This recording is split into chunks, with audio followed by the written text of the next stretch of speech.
Have you ever been gripped by the fear of letting go? That moment that you realize what's holding you back from believing and achieving in the person that you can become requires that you let go of something? Or maybe letting go of the need to be perfect in everything, or letting go of always searching for that perfect moment to go after your dreams. While letting go may seem so easy to say, it's so difficult to actually do. I experienced these feelings when I was working in a corporate job that I dreaded. Staring at the stark white cubicle walls during my workdays left me feeling numb, like a robot.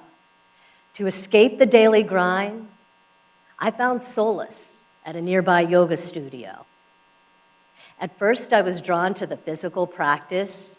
The workout made me feel and look like no other. But eventually, it was the spiritual aspect that kept me coming back for more. When I practiced yoga, I felt a sense of ease and renewal. Outside of the class, however, I was a confused soul with no purpose. I always wanted to make a difference in leadership and service, but I wasn't quite clear on how. I wrestled with the question of what to do next with my life. Do I stay on my current career path? Do I change jobs, or do I become a yoga instructor? I already had a solid practice as a student for a couple of years. I studied with senior teachers, I went on workshops, and even went on retreats.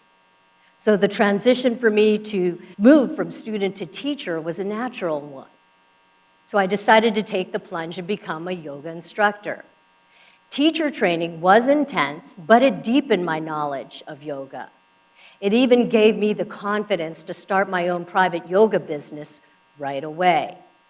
And even though I didn't make as much money as I did when I was working in the corporate world, teaching was the best job I ever had, one I'm truly passionate about. I know I'd made the right choice. After a couple of years of teaching yoga, I started to have another longing.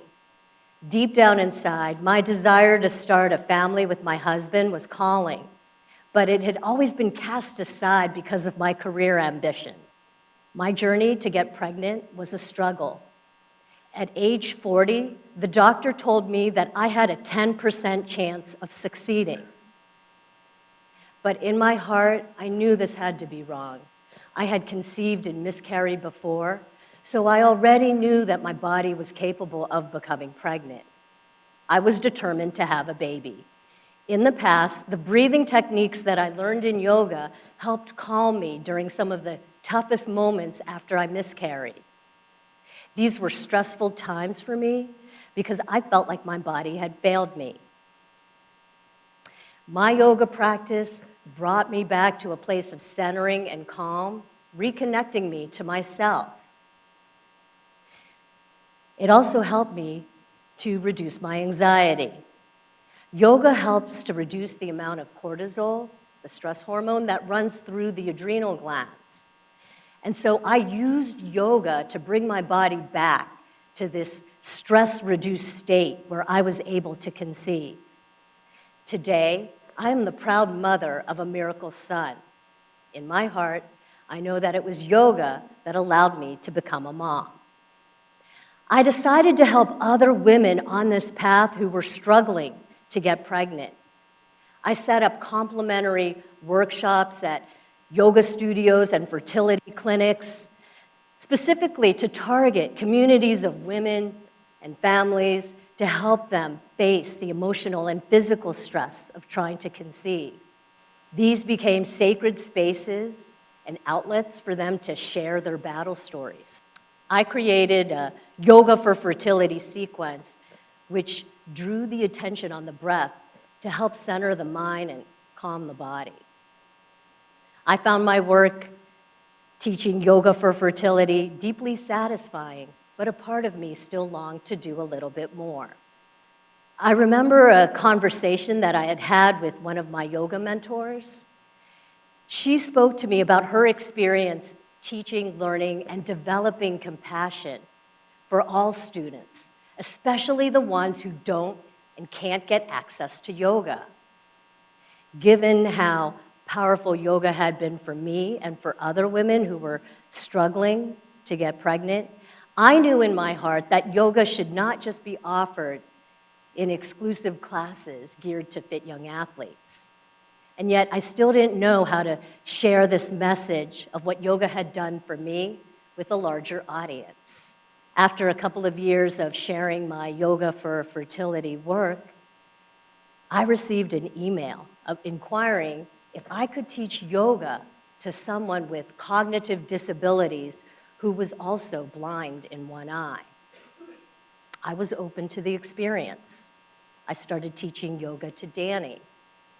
Through the yoga poses, we were able to build a connection.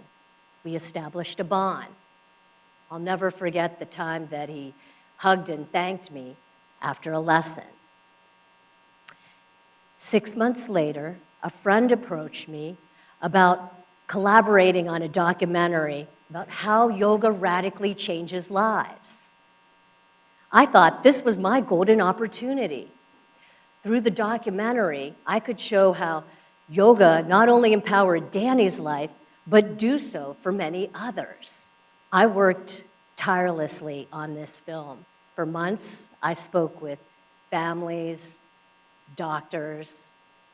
I received support from networking and speaking about my intentions for the film. I was even able to acquire funding from a friend who dipped into her wedding money to donate to the documentary. I felt a deep sense of pride and fulfillment as I witnessed my vision unfolding. My team and I entered AT&T Shape's Short Film Festival, where we were required to shoot an entire documentary over the weekend. It was an incredibly intense experience, collaborating with just a small film crew, but we were proud of what we were able to create in just 72 hours. At the end of the weekend, the top 3 winners would be moving on to the finals in LA. As the day of the award ceremony approached, I became more nervous. As I sat in the auditorium in Subculture in Lower Manhattan, my hands were shaking, my feet couldn't stop moving. Our team thought we had a real shot at winning one of the top awards. 3rd place winners were announced. 2nd place winners were announced. First, our team wasn't called. We didn't win. My dreams to get this community recognition were crushed right before my eyes. I felt like I had failed. As individuals, we sometimes make the mistake of deriving so much of our value and self-worth from the things that we want to accomplish. We do this because it is easier to work on our external environment than who we are internally. We convince ourselves to believe that we are defined by our careers, grades, or environments. We live our lives based on these mental images from our upbringing that tells us that this is not our reality. Soon after we lost, I didn't want to quit. I even thought about trying to win again at another film festival. But then I found out Danny, the main subject of my film, because of his battle with glaucoma, was going to undergo another surgery for the remaining eye which could still see. He could end up blind. Family, friends, and myself included, were distraught. I knew then that I could no longer keep thinking about trying to win a film festival award. Danny needed me now, not as a filmmaker, but as his yoga teacher and his friend. The most powerful thing that I could do was to help Danny feel calm and grounded.